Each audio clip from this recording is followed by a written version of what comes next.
হারিয়ে যাওয়া TikTok ID ফিরিয়ে আনবেন কিভাবে? আপনার নাম্বার মনে নেই, জিমেল মনে নেই, এমনকি আপনার পাসওয়ার্ডটিও মনে নেই। তারপরও আইডি আপনি ফিরিয়ে আনতে পারবেন। চলুন বেশি কথা না বলে ভিডিওতে যাই। প্রথমে ফোনে থাকা টিকটক অ্যাপটি ওপেন করব আমরা। তারপরে টিকটকের সার্চ বাটনে ক্লিক করব।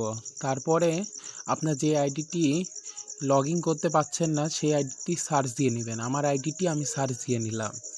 তারপরে আপনি আইডিতে প্রবেশ করবেন। আইডিতে প্রবেশ করার পরে আপনার আইডির ইউজার নেমটি কপি করবেন।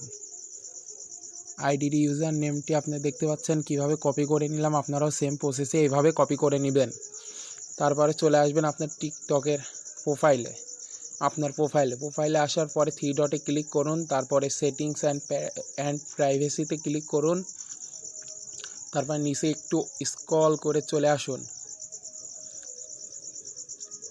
তারপরে দেখতে পাচ্ছেন এখানে লগ আউট। আপনার আইডিটি এখান থেকে লগ আউট করে নিন। কিছুক্ষণ লোড নিবে, তারপরে অটোমেটিক লগ আউট হয়ে যাবে। ঠিক আছে, দেখতে পাচ্ছেন আমারটা লগ আউট হয়ে গেছে। তারপরে ফের আবার প্রোফাইলে ক্লিক করুন। নিচে প্রোফাইল ক্লিক করার পরে আপনি দেখতে পাচ্ছেন এখানে ইউজার নেম, ঠিক আছে, আর ফোন নাম্বার। আপনি ইউজার নেমে ক্লিক করুন। আপনি যে এই ইউজার নেমটি কপি করেছিলেন ওই ইউজার নেমটি এখানে পেস্ট করুন। পেস্ট করার পরে নেক্সটে ক্লিক করুন। তারপরে আপনার তো পাসওয়ার্ড মনে নেই, তো আপনি কি করবেন, আপনি নিচে নিড হেল্প ক্লিক করুন। তারপরে আপনি এখানে দেখতে পাচ্ছেন reset password with phone, reset password with email. আমাদের তো কোনোটিই নেই, তার জন্য আমরা কি করব, রিকভারি ইমেলে ক্লিক করব।